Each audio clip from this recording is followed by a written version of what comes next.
Hey, what's up? I'm Kim Skogwell, and today I have a great episode for you. It's 101 Brush Tool Day, and I'm gonna show you the 101s of the brush tool and how you can start modifying your brush to make your own custom brushes. I'll see you inside.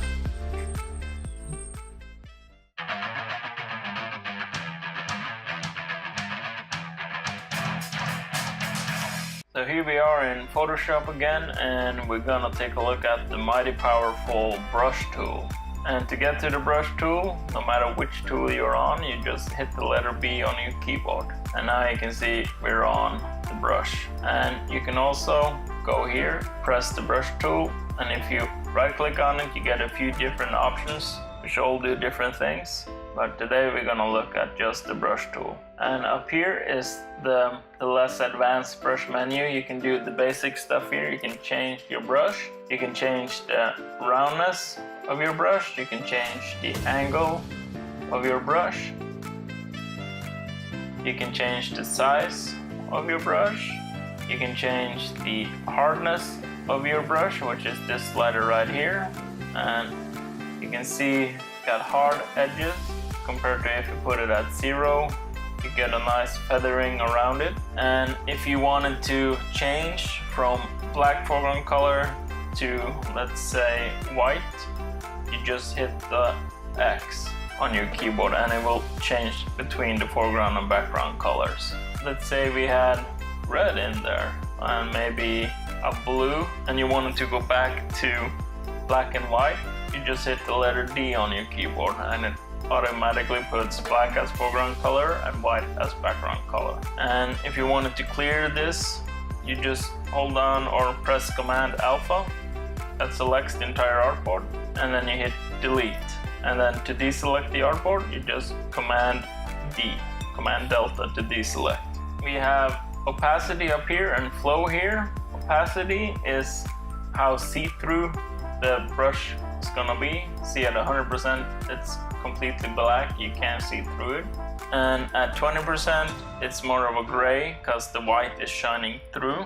And on the flow, if you zoom in a bit, you can see one stroke with the brush pencil is gonna give you a whole coverage of the color you have. But if you go down to 18-20%, just use a round number, you can see here by one brush stroke, it's just gonna be this gray color here. So you're gonna have to go over and over and over again to lay down black to get the right shade of black. So flow is how much paint you're putting down on each brush stroke.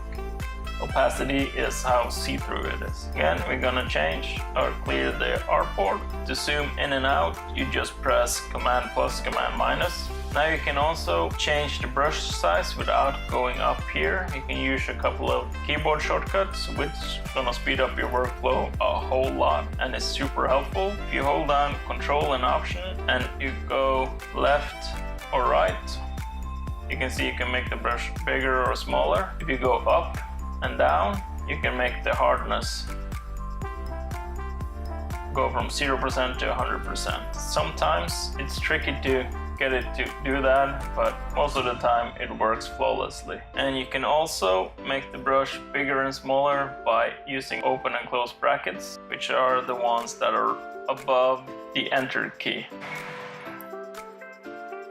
Okay, now let's have a look and see at how we can manipulate this brush to make it look like rain. So we're gonna use this menu here, which is a more advanced menu, and if you don't see it, you go to Window, Brush, and there it is. At brush tip here, we're gonna make our round soft edge brush a little bit oval. You're gonna make the spacing about 200-ish, something like that. That's a bit too much, I think. There. Let's try at 216. We're gonna keep the hardness at 0. We're gonna go to Shape Dynamics, and we're gonna go to Size Jitter, which is this one, and we're gonna put it out to about 68%. You just mark it, highlight it, 68, enter, or you can use the slider. Under Control here, I'm keeping it on pen pressure because I use a drawing tablet. Under minimum diameter here, we're gonna keep that at about 11%. And roundness jitter, we're gonna keep that at about 81%. And under minimum roundness here, we're gonna keep that to about 60%. We're gonna keep the brush protection ticked. We're gonna go to scattering, and we're gonna put the scatter to about 851%. And we're gonna keep the count to 1 and the count jitter to about 56%. And then we're gonna go down here to transfer, and we wanna keep the flow jitter to about 14% and these other two at 0%. And then we're gonna just turn on smoothing by clicking on it. And now if you use our brush, you can see it looks like rain coming down. And if you wanted to make it look more like rain, or these droplets are a bit too round, you just go back here, you go up to brush tip, you go little there. Now you can see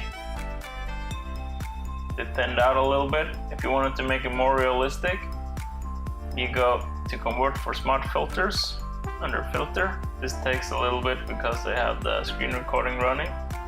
Go down to blur, Gaussian blur, and you can put on a little bit of a blur on them. And I would recommend, if you're gonna do like rain or snow, do just one go and use several layers so you can like take down the opacity on each. And remember that if the wind blowing this way from left to right, the raindrops wouldn't look like this, they would go more this way because they're gonna flow with the wind. And you will also have to remember that the closer to the lens, the camera, the bigger the water or the raindrops are gonna be. The further from the camera, the smaller and less visible they're gonna be. That's it. Hey, I'm outside again. I hope you liked that tutorial. And if you did, please hit that subscribe button, comment below what's your favorite tool in Photoshop, and if you learned something new. Until next time.